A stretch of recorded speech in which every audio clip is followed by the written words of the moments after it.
Bentornati a un nuovo appuntamento con Voi la Linea per approfondire i temi del giorno. Tra breve ci collegheremo anche con la nostra Isabella Gregorato che sta seguendo la conferenza stampa di giunta del comune di Udine, ma partiamo da Martignacco. La titolare del bar di Cane in Gatto, Loredana Barrichello, ha dovuto dare in adozione gli 8 gatti presenti nel locale. Erano animali scelti proprio perché predisposti al contatto umano e alla pet therapy, quindi senza le persone intorno erano in grande sofferenza. Attraverso l'attività del bar in questi anni è stata trovata una casa a oltre 1000 gatti e 100 cani. Oggi il bar ha riaperto ma senza gli animali. Siamo andati a vedere come. Troviamo a Martignacco con Loredana Barrichello all'interno del Di Cane in Gatto Cat Café, proprio perché oggi voi avete riaperto ma come un bar normale, avete scritto anche nelle vostre pagine social. Perché? Perché abbiamo tenuto duro fino all'ultima volta che è stato chiuso, nel senso che a noi ci portano dei gatti, ci chiedono aiuto per dei gatti che vengono o abbandonati o vengono trovati sul territorio oppure di persone o decedute con problemi di salute. Quindi noi li portiamo qua e cerchiamo adozioni per loro e diciamo dall'ultimo lockdown ne avevamo solo 2, ma proprio portandoli avanti e indietro da casa a qui, non potendoli più lasciare qua perché appunto il bar era vuoto, ci siamo resi conto che i gatti soffrivano di questo perché sono abituati a tante persone, quindi sono educati diciamo alla pet therapy, diciamo così, quindi si ritrovano improvvisamente soli, anche se noi volontari veniamo qua ore al giorno per stare con loro, ma non era la stessa cosa. Vedendoli stressati e nervosi abbiamo deciso di darli in adozione tutti e di restare fino a che non c'è una stabilità, di restare senza in pratica, o meglio di accogliere solo quelli che hanno bisogno provvisoriamente di un posto. Quindi il meglio della strada sicuramente sarà stare qui anche senza persone, per cui li accogliamo, gli troviamo casa, li diamo subito in adozione. Quindi diciamo cambia faccia un po' la struttura, perché adesso sarà puramente questo, almeno finché non ci sarà una stabilità come per tutti. Ecco. In questo momento c'è Luna e c'è il gatto. Uma è il mio cagnolino, uno dei miei, che lei vuole stare in braccio come i gatti. E c'è un gatto nostro che è là sopra, che è un vecchio Maine Coon mio, che non è molto abituato alle persone, però insomma viene volentieri con noi un po' dappertutto quando ci muoviamo da casa, e quindi abbiamo pensato di portare lui perché un po' si diverte con tutto questo bel parco giochi che sennò è inutilizzato e un po' intrattiene un po' le persone, insomma. Per voi è strano, no? Dopo tanti anni ritrovarvi senza gatti, senza animali nel bar. Diciamo che è deprimente, è sicuramente avvilente, ma perché è stato proprio inventato questo posto da me per il fatto che, avendo di là appunto un'attività commerciale da tanti anni con gli animali, mi trovavo sempre sommersa di gatti, gattini e bisogno di aiutare, e per cui ho pensato di creare questa struttura proprio per attirare le persone che cercano casa, che cercano gatti in adozione o che hanno bisogno di dare gatti da adottare, e per cui si era creato questo ambiente dove questo si fa.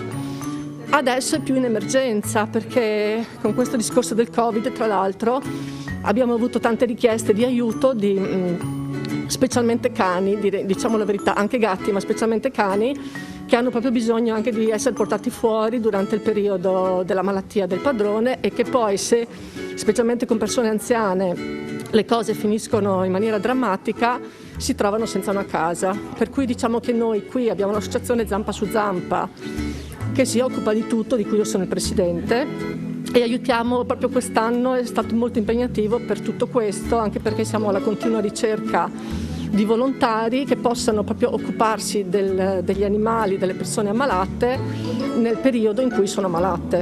È un'emergenza che ha messo in difficoltà anche gli animali stessi. Sì, sappiamo che poi per i comuni, perché noi siamo sempre diciamo collegati ai comuni, ai sindaci, ai vigili e quant'altro di ogni paese del Friuli, per i comuni non viene considerata una vera emergenza perché ovviamente c'è molto da fare con tutta l'emergenza che c'è. Però si devono anche rendere conto che è un reale problema, perché è capitato di persone decedute che non sono riuscite ad avvisare che c'era un gatto o un cane o qualche altro animale in casa, perché sappiamo che non ci sono neanche i contatti con i parenti, figuriamoci. E quindi si sono trovati animali dell'abbandono in pratica totale, anche esterno casa. All'improvviso ci si trova con colonie intere abbandonate perché muore il proprietario e magari nessuno lo sapeva che aveva tutti questi gatti, perché spesso sono persone molto sole, e quindi ci troviamo in emergenza totale, completa. Infatti di fatto non avremo neanche il tempo di tenere aperto il Cat Café adesso, anche perché c'è poca gente, perché dovremmo essere impegnate in quello che però ovviamente è un lavoro di volontariato. Bisogna aver paura di adottare gli animali di chi appunto è deceduto per Covid o appunto ha avuto difficoltà nella malattia e aveva appunto vicino il gatto o l'animale. Certo, diciamo che è importante magari attendere qualche giorno, perché è come qualunque oggetto appartenente a una persona ammalata di Covid, quindi si parla di oggetti nel senso che ovviamente diciamo il guinzaglio del cane, la ciotola del cane, insomma tutte queste cose vanno un attimino verificate, controllate, lavate o buttate, igienizzate, ma l'animale ovviamente deve essere soccorso quanto prima, per cui veramente guai ad avere paura di questo, non deve esistere. Ed ora siamo pronti per collegarci con la nostra Isabella Gregorato in compagnia di Loris Michelini. A te la linea, buongiorno.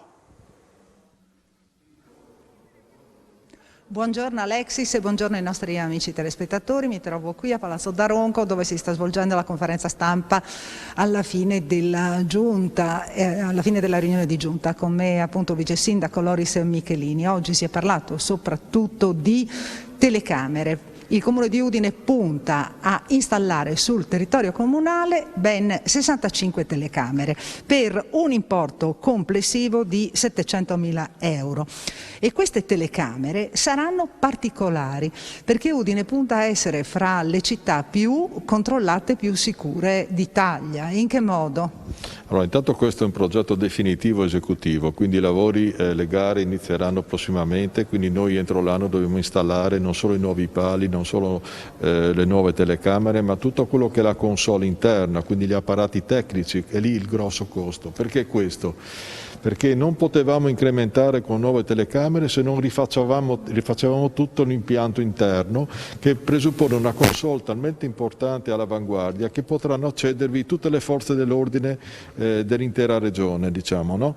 Ecco perché questo è una... Con telecamere intelligenti, mi pare di aver capito, che però non riconoscono i volti perché il garante lo ha proibito. Allora, ripeto, questo è tutto l'apparato, poi ci sarà la funzione tecnica delle telecamere. Avremo funzioni diverse dai 90 gradi ai 360 gradi, avremo delle funzioni di alert, cioè di allarme, dove tutte le nuove telecamere, le 65 in più le 79 che abbiamo, verranno messe in rete e in ognuna ci sarà un alert che predispone un segnale sulle quale le forze dell'ordine possono guardare. Non è detto che lì si verifichi, ma ci sono determinati segnali che fanno sì che l'operatore in quel momento mette gli occhi perché può verificarlo. Quindi in città avremo 160, almeno sì.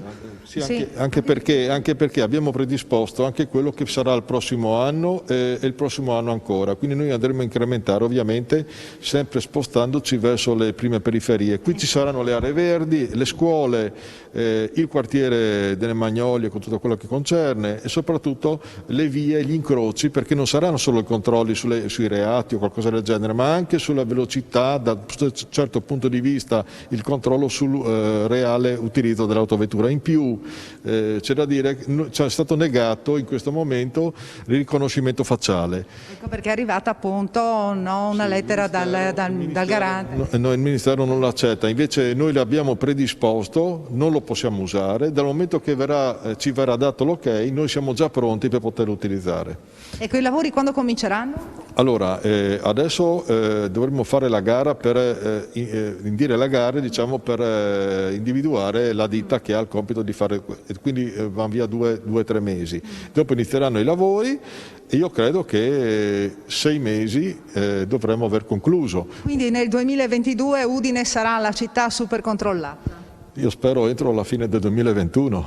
Sicuramente 700.000 euro più verranno incrementati di altri 250.000 euro che ci darà la Regione, avremo Udine, credo, una delle città più importanti d'Italia da questo punto di vista di controllo. Bene, ringraziamo il vice sindaco di Udine Loris Michelini. Per il momento è tutto, restituisco la linea allo studio e adesso vedo se riusciamo magari a collegarci ancora per ulteriori novità qui da Palazzo Daronco a Udine. A voi la linea. Certo Isabella, subito dopo la pubblicità ci ricollegheremo con te, quindi a tra poco.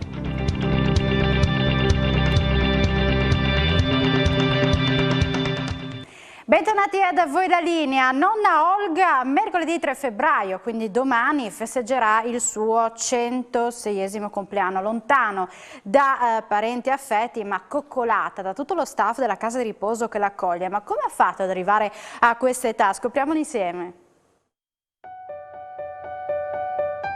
Nonna Olga domani compirà 106 anni, classe 1915. L'ultracentenaria Anna Olga Tambosco, una delle nonne più anziane del Friuli Venezia Giulia, è mamma, nonna, bisnonna e trisnonna. È ospite da circa 4 anni della casa di riposo di San Daniele, ma gode ancora di ottima salute, aiutata dalla sua impareggiabile tenacia.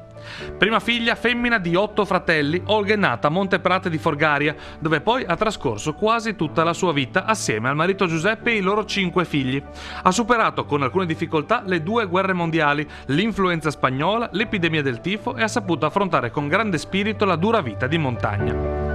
Non ha studiato né ha frequentato la scuola perché doveva crescere i figli e lavorare. Falciava l'erba sui ripidi pendii dei monti, curava e portava le mucche al pascolo e gestiva la casa, mentre il marito lavorava in Francia.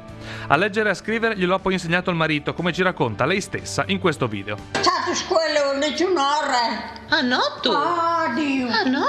Vedete i frutti. Vedete i frutti io. Non so stare grande. E ti hai veduto a scuola, non mi parti forma, parti rete, non hai veduto. Cui ti ha insegnata lei a scrivere? Beppo. Sì, dopo sposare. Dopo sposare. Sì, io gli insegno a lui a scrivere. E imparavi tu subito? Sì, imparavi, sì. Ma è tutto. Ti piacevi? Ti piacevi? Sì, ti saresti piaciuta la scuola? Sì. Ma è tutto. È stata molto abile a confezionare vestiti per la famiglia, compresi calzetti di lana e staffez. Durante il terremoto la sua casa è stata rasa al suolo, ma insieme a Giuseppe, con sacrificio, l'hanno ricostruita. Ha sempre mangiato un po' di tutto ed è ghiotta di formaggio e polenta, gnocchi di patate e cioccolato fondente.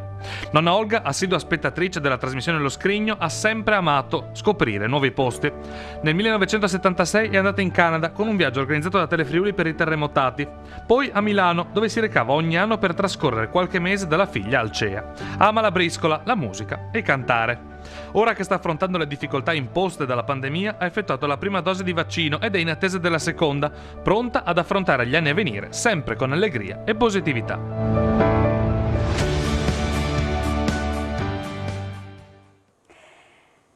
Nuovo collegamento in diretta con Isabella Gregorato da Udine, a te la linea.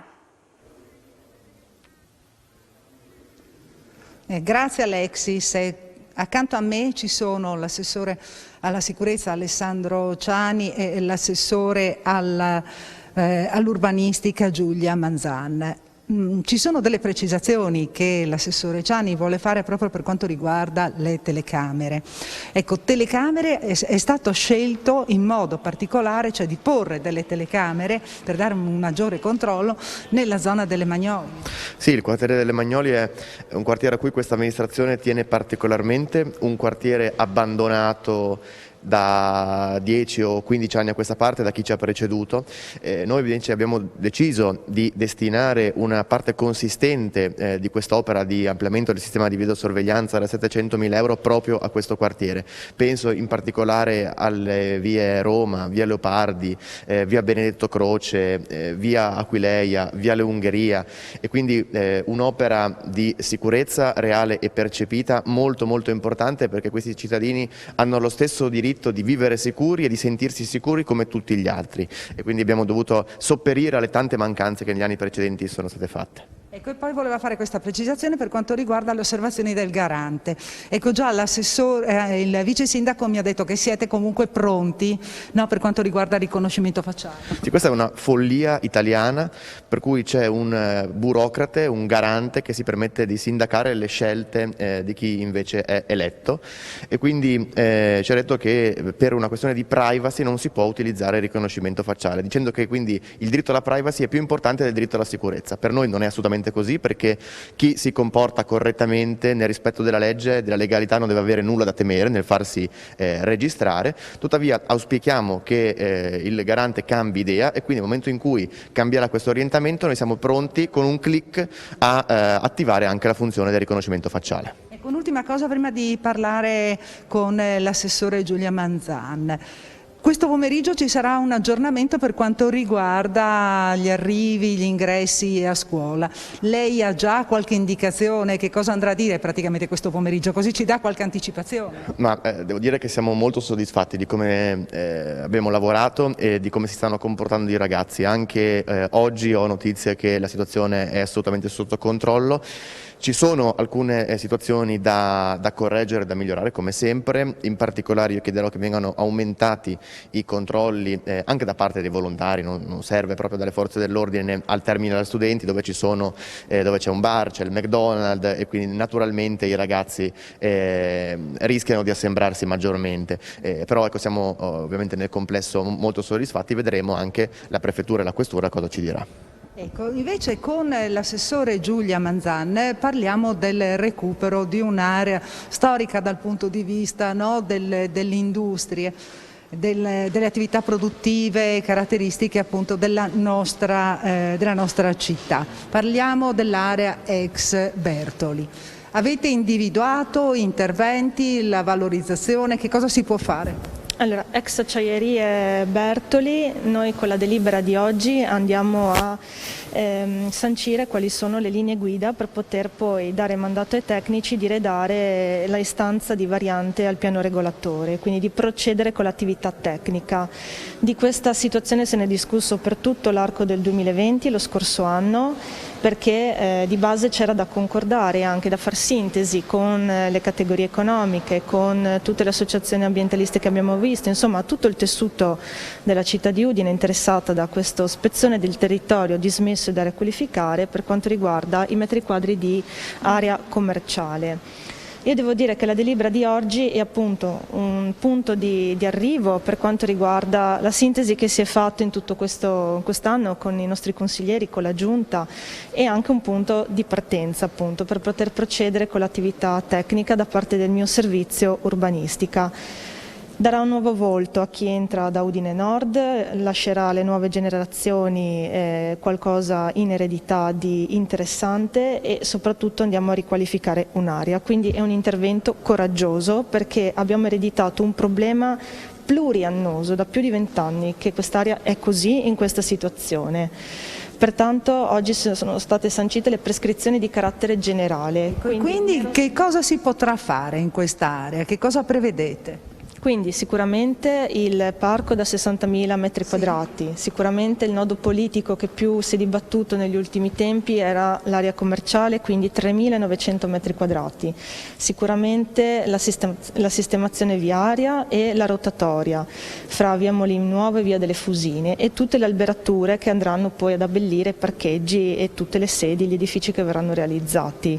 Questi sono i punti importantissimi che verranno tutti siglati nella convenzione urbanistica che però dopo verrà fatta, dando proprio un mandato di priorità di intervento, partendo dalla bonifica, perché la bonifica deve essere completata, manca la bonifica del suolo, non solo quella visibile che vediamo con i capannoni ricoperti d'Eternit, e quindi per noi questo intervento risulta prioritario e lo risulta anche da una mappatura, da uno studio che come servizio urbanistica abbiamo fatto, lo studio delle aree dismesse da riqualificare e degradate, che questa giunta e questa amministrazione ha dato a me mandato di fare fare, con una delibera approvata dallo scorso Consiglio Comunale, quello del luglio dello scorso anno, dove appunto si va a mappare quali sono queste aree di intervento più urgenti da fare anche in base al degrado ambientale, edilizio, urbanistico che intercorre. Questa è un'area dove bisogna operare subito, è un'area in cui bisogna intervenire e questa amministrazione con oggi dimostra il coraggio di volerlo fare. Bene, ringraziamo anche l'assessora all'urbanistica Giulia Manzan e con questo da Palazzo Daronco